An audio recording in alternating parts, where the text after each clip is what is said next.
Hello and welcome. In today's video, we will show you step by step how to upload a product on your website. For this, at first you have to open your browser and type your website link in the address bar.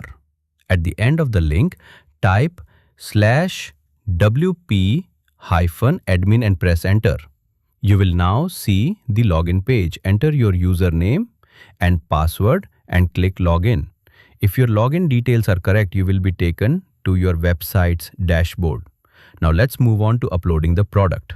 From the left-hand menu on the dashboard, click on Products option.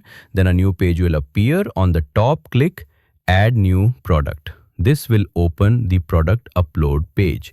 Now here's what you need to do. In the product name field, please enter the name of your product. Then in the product description section, add the full details of your product. Below that, you will see two price fields, regular price and sale price. In the regular price section, enter the original price of your product. Next, you can enter the sale price if there's a discounted price. Next, add a short description of your product.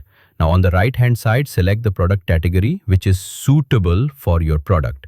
Then upload the product image and click Set Product Image. You can also remove or change the image if needed.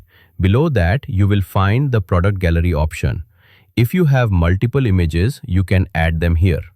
Once everything is filled in, click the blue Publish button at the top right. Your product is now live on your website. You will see a permalink just under the product name. Click on it to view your uploaded product live on the site. Thanks for watching. Make sure to follow for more tutorials like this.